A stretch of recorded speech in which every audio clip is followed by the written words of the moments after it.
Vamos lá.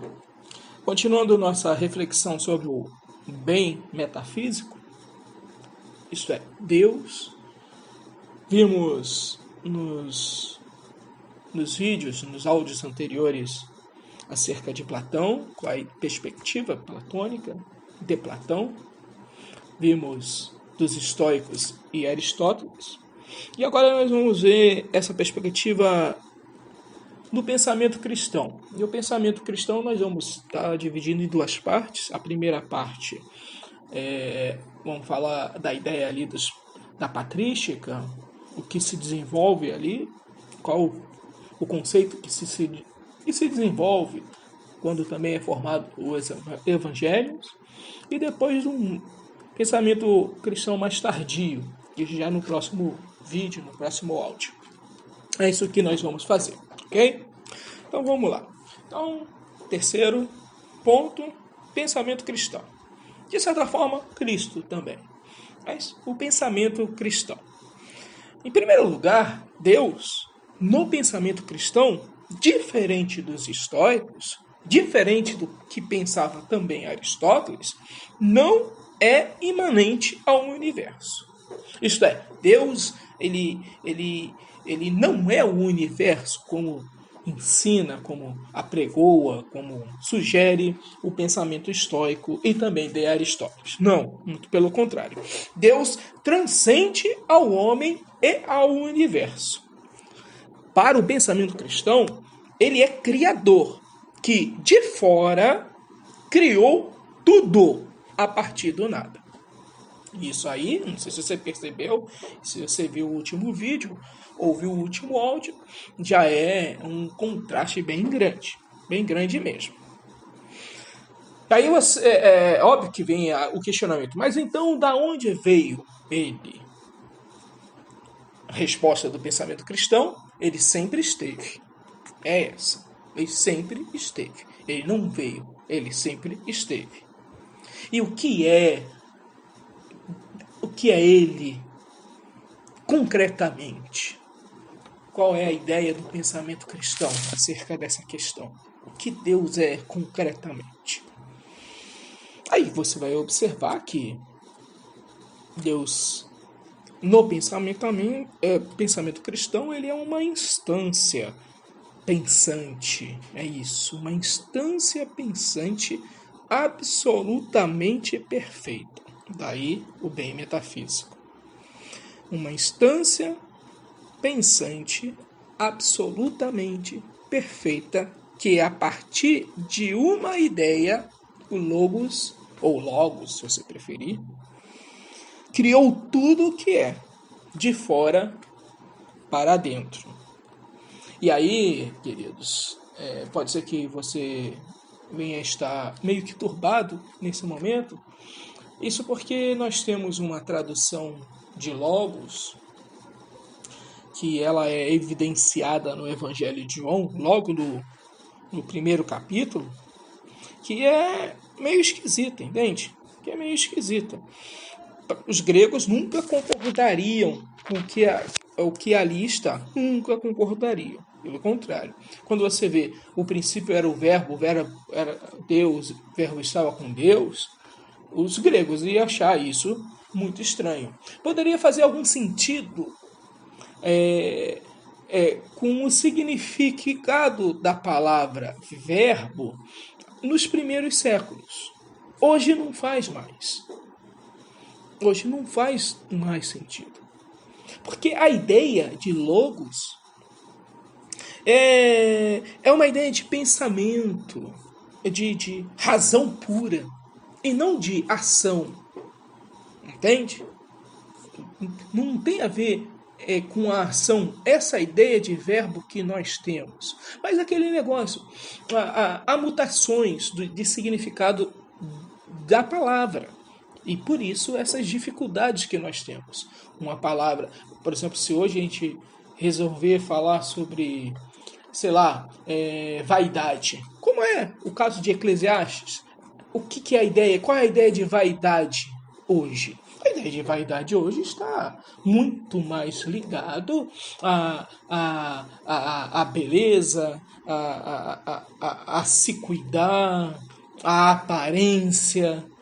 Mas não é ali o que nós temos. A ideia de vaidade ali está muito mais... E que não é vaidade, ali seria uma ideia, pegando a ideia do hebraico em si, a ideia que nós teríamos ali uma ideia de névoa, de coisa vã, entende?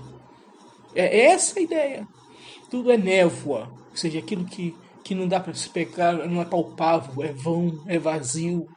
Então perceba, uma palavra que sofreu mutação, que hoje não tem a ideia do que seria lá atrás, o que nós temos lá atrás, principalmente a partir do significado no hebraico. É a mesma coisa aqui, só que aqui no grego.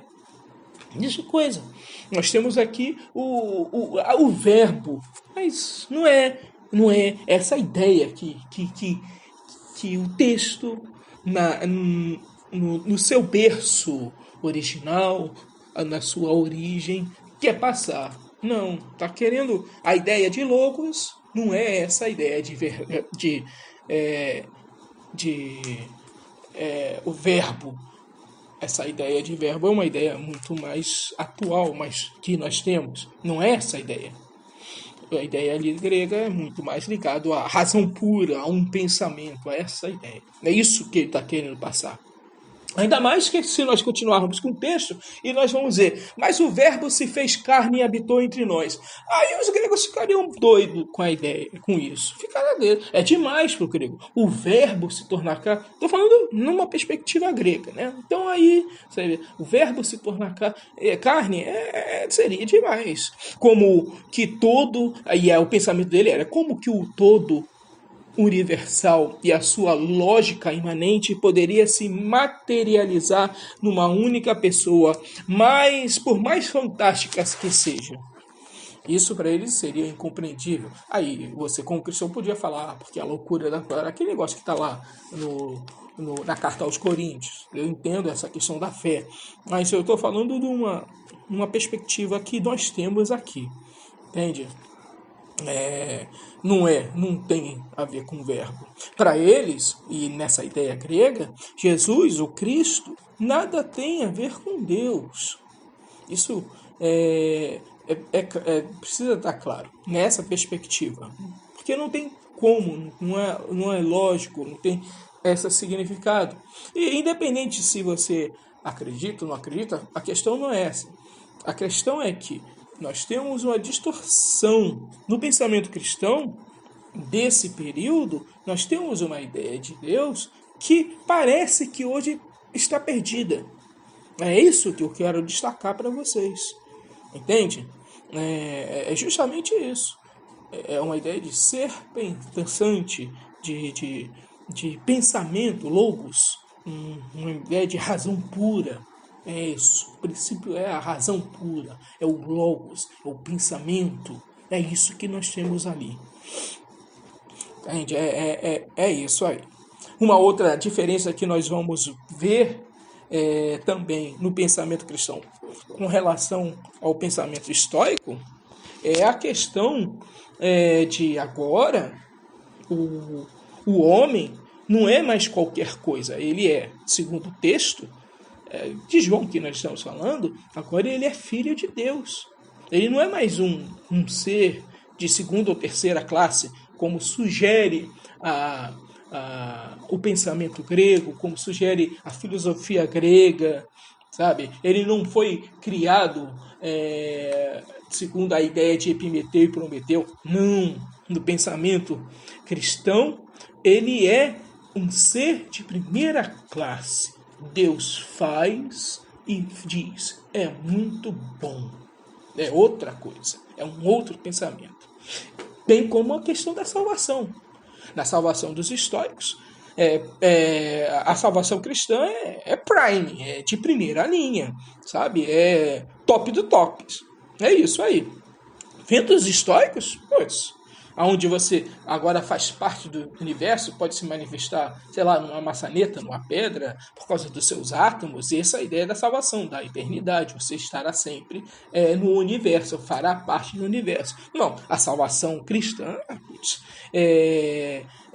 você vai para aonde tem que ir, o céu, e vai conscientemente, com todas as suas boas características. E a única coisa que é necessária é ter fé. Ter fé. Sabe? É isso aí. É isso que nós temos ali. E nós temos.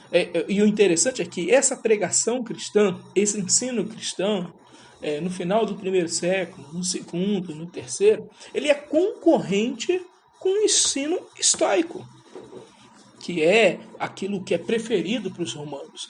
Dentre outras questões, esse é mais um motivo para você entender o porquê da perseguição aos cristãos. Ali nesse período, você tem a questão da lei romana, a Domina, você também tem a questão dessa pregação cristã ser conflitante isso. Numa proposta superior ao pensamento estoico. É isso. Agora dá para começar a entender o que está acontecendo ali. Você tem uma luta de pensamento dos estoicos, que são letrados ali naquele período, com os cristãos que são a gentalha, o povinho, entende? Isso vai dar titica. Vai dar titica. E deu. E deu. Interessante que, só para você ter uma ideia, nas escrituras, os cristãos se referem aos estoicos, e você não vê essa palavra estoico, mas você vai ver a palavra pagão. Geralmente, não é somente a eles, mas geralmente estão se referindo ao pensamento estoico. Então, é justamente isso. Pagão. Quando você, o pagão. Quem é o pagão no Novo Testamento? Entre outras questões, especialmente são os estoicos. E, lógico, esse pensamento todo vai ter, essa luta toda vai ter, e você já sabe, o cristianismo, no final das contas, é o que vai prevalecer. É isso que vai acontecer. E as consequências, com a concepção de Deus no cristianismo, a gente poderia falar de diversas, mas eu vou falar uma só. Por exemplo, na questão da moral, a consequência é óbvia, né? Você tem agora uma ideia de igualdade entre os homens, que para os gregos era um absurdo. Para os gregos é evidente a hierarquia. Não é só eu não sou igual a você. Não, é superior mesmo. Cada um nasceu para cumprir um papel no universo. Papéis superiores e inferiores. E foi naturalmente dado pelo universo. Isso é, Deus. Entende? Ou proposto pelo mundo das ideias, como a ideia de Platão, que, como você sabe, entende? Como você já sabe, essa questão. Então, no pensamento cristão, nós somos todos iguais. Há uma igualdade entre os homens. Há uma igualdade evidente entre os homens. Porém, no pensamento cristão, e em Jesus, você tem essa ideia na parábola dos talentos, em Mateus, acredito que é Mateus 24 ou 25, é por ali, você vai ver que para o cristão só vai haver diferença. E o que importa é o uso que você faz dos talentos. É isso. Entende? A parábola dos talentos chama-nos a atenção para essa questão. O que você está fazendo com aquilo, com os atributos que Deus te deu? E Ele vai dar segundo cada competência, segundo cada capacidade. O que você está fazendo? É essa a proposta. A diferença está. O que você faz com os talentos que vêm na sua mão?